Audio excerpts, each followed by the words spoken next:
देश का बजट नहीं, ये सरकार बचाओ बजट है। जे देश का बजट होता तो फिर देश में 28 राज्य हैं, कितनी सारी यूनियन टेरिटरीज हैं, सब मिला के तो ये तो 37 के करीब हो, लेकिन पूरे बजट में केवल 9 राज्यों का नाम था और सबसे उसमें ज्यादा बजट तो वो 2 राज्यों को मिला जिसकी लाठी के, जिसके कंधे के सहारे में ये सरकार चल रही है। तो ये देश का बजट नहीं सर, ये सरकार बचाओ बजट था। और सबसे बड़ी दुख की बात तो ये है कि बजट में नेचुरल कैलेमिटीज और धर्म के नाम पे भी पक्षपात किया गया है। ये तो मैं पहली बार ही देख रही हूँ। बहुत अच्छी बात कि आपने धार्मिक स्थानों को, बोध गया को, राजगीर को, जहां जहां आपने दिया, बहुत अच्छी बात है। लेकिन जिस श्री दरबार साहब पे, अमृतसर साहब पे रोज 2 लाख लोग नतमस्तक होते हैं, उनको मुफ्त खाना मिलता है, सबसे बड़ा दुनिया भर, देश भर के लोग वहां पे जाते हैं और जहां पे सारा दिन सरबत के भले की अरदास होती है, उसका तो आपने नाम तक नहीं लिया।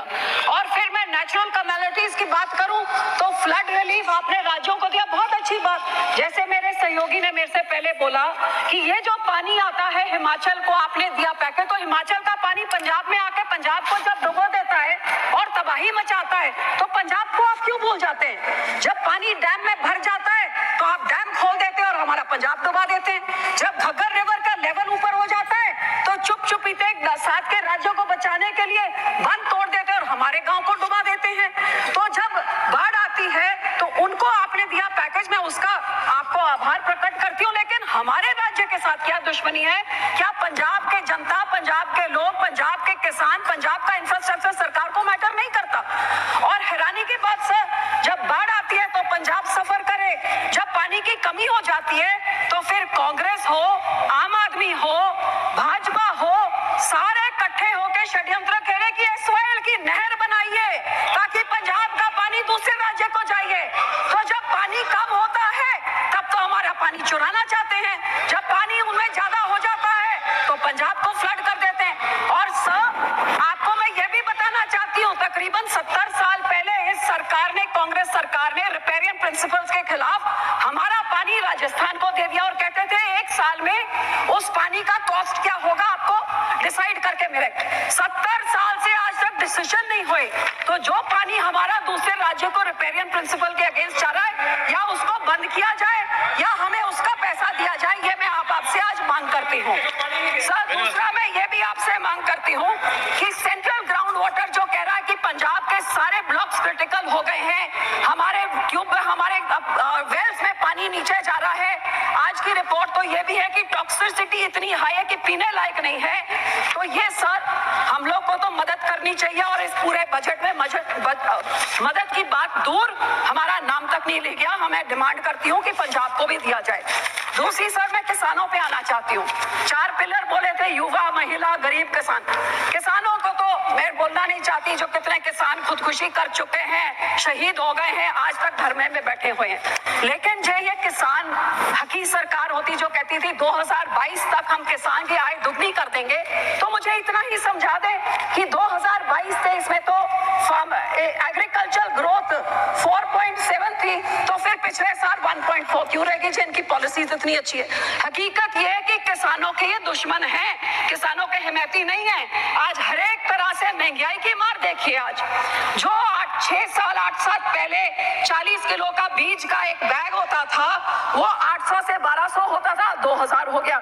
डीएपी 3 गुना बढ़ गई कीमत, पोटैश 900 से 1700, जो लेबर का कॉस्ट होता था वो भी 3 गुना हो गया, जो हार्वेस्टिंग के लिए होता था वो भी 3 गुना हो गया, जो मशीनरी की रेंटल होती थी, डीजल आपने 47 से 90 कर दिया, तो वो आप सोच ले कहां तक। सो जहां किसान को रिलीफ देनी थी उसमें रिलीफ क्या दी? मनरेगा में 0 इंक्रीज। लोग सोचते थे आप बढ़ाएंगे, अमाउंट बढ़ाएंगे, दिन बढ़ाएंगे, 0। क्रॉप इंश्योरेंस क्रीप को -2.6% उसके अमाउंट में कटौती करी। यूरिया सब्सिडी में -7.4 की कटौती, न्यूट्रिएंट बेस्ड सब्सिडी में -25% कटौती, गरीब कल्याण योजना का बजट 3.3% घटा दिया, किसान सम्मान निधि का 10% घटा दिया। 18 से 22 तक जितने फार्मर्स कवर्ड अंडर पीएम फसल बीमा योजना या सबका 8-9% उनका कट गया। और पंजाब की जब मैं बात करूं तो पंजाब की बेनिफिशियरी जो पीएम किसान किसान निधि में थे और आवास योजना 2018 से घटते ही जा रहे हैं सब। तो मैं ये कहना चाहती हूँ कि जो किसान देश का पेट भरता है, किसान सबसे ज्यादा जो योगदान पाता है, ये 80 करोड़ लोगों को जिनको आप फ्री राशन देते हैं, उस किसान के साथ आप दुश्मनी क्यों दिखा रहे हैं? मैं अपील करती हूँ सरकार को कि जो MSP legal guarantee Swaminathan commission की रेकमेंड C2+50% उसको लागू करें। मैं ये भी बेनती करती हूँ, सजेशन सब 2-4 सजेशन देती हूँ कि जब तक आप नहीं करते कम से कम भावांतर स्कीम लाइए जिसकी एमएसपी पे नहीं बिक रही हो, मिडल जो बीच का रह जाता है वो दे। एक फार्मर फ्रेंडली क्रॉप इंश्योरेंस कोई स्कीम आप लेके आए जिससे किसानों का फायदा हो, इंश्योरेंस कंपनी का नहीं। और जो किसान के जो इम्प्लीमेंट्स हैं इन पे आप जीएसटी को खत्म करिए ताकि किसानों का कुछ फायदा हो, उनकी फल सब्जियां बचे, जिससे किसान की महंगा मानसून आ रहा है, टमाटर के रेट कहाँ चले जाएंगे? जी आप इम्प्लीमेंट्स में जीरो करें तो बहुत कुछ फायदा हो जाएगा। सर आखिर में पंजाब की इंडस्ट्री 7 की स्टेटों को टैक्स इंसेंटिव देकर तबाह कर दिया, हमारी इंडस्ट्री भाग गई है। मैं सिर्फ इतनी बेनती करती हूँ कि FN साहब लुधियाने गए थे, वो मंत्री बनी बैठे हैं आप, वहां पे लुधियाने गए थे जहां पे उन्होंने MSME इंडस्ट्री को बोला था कि जो अमेंडमेंट 43B जिसमें मैंडेट किया जाता है कि 44 डेज में आप पेमेंट करिए, नहीं तो आपके जो टैक्स इंसेंटिव फोरफिट हो जाते हैं, वो इस बजट में उन्होंने नहीं किया। वो बहुत देख रही थी कि इंडस्ट्री करे। सर 2 मिनट, जो हमारी साइकिल इंडस्ट्री है, जो हमारी स्पोर्ट्स इक्विपमेंट इंडस्ट्री है, मैं आपको बेनती करती हूँ इंसेंटिव इंटरनेशनल बॉर्डर पाकिस्तान के साथ 2019 से हमारा वाघा बॉर्डर बंद कर दिया है, बहुत नुकसान हुआ है। ये बॉर्डर खोला जाए और हमारे राज्य को कोई टैक्स इंसेंटिव दिए जाए, साइकिल इंडस्ट्री को, स्पोर्ट इंडस्ट्री को बॉर्डर खोल के, ताकि हमारे इधर का व्यापार बढ़े और नौकरियां भी बढ़े। आखिर में सर मैं सिर्फ आपको यही कहना चाहूंगी, ये कांग्रेस पार्टी और आम आदमी पार्टी ने 10 सालों में पंजाब के खजाने को लूट के तबाह कर दिया है। हमारा यहाँ पे इतना ज्यादा करोड़ 3.4 लाख करोड़ का कर्जा एक छोटे से राज्य पे चढ़ गया, GSDP रेशो 49% हो गया है। तो सर आप इनको सजा देने के लिए आप RDF रोक देते हैं, हेल्थ मिशन का रोक देते हैं, पर पंजाब के लोगों का क्या कसूर है? मैं आपको बेनती करती हूँ, जो हमारा पैसा है वो आप पैसा आप दीजिए। अनएम्प्लॉयमेंट रेट जो देश में उसका दुगना है, ड्रग अब्यूज से हमारा राज्य जूझ रहा है, और पंजाब में औरतों का तो ये हाल है कि कुपोषण वो भी बढ़ गया है, अनीमा भी बढ़ गया है, और आंगनवाड़ी के जो राशन मिलता है गरीब बच्चियों के लिए, लैक्टेटिंग मदर्स, प्रेग्नेंट मदर्स और बच्चों के लिए, वो इनकी सरकार ने, आम आदमी की जो सरकार वहां पे है, वो वेरका मिल्कफेड प्राइवेट आधारों से लेके प्राइवेट कॉन्ट्रैक्टर्स को देके सब स्टैंडर्ड चीजें लोगों को देके करोड़ों का घपला हो रहा है। तो सर पैसे ना रोकिए, इनको पिनलाइज करिए ताकि लोगों को उतना हक मिले। और सर आखिर में मैं यही कहूंगी कि सबसे highest population 32% SC population Punjab में है सर। सबसे बड़ा ग्रैनरी को योगदान पंजाब देता है, फ्रीडम स्ट्रगल में सबसे बड़ा योगदान हमने दिया।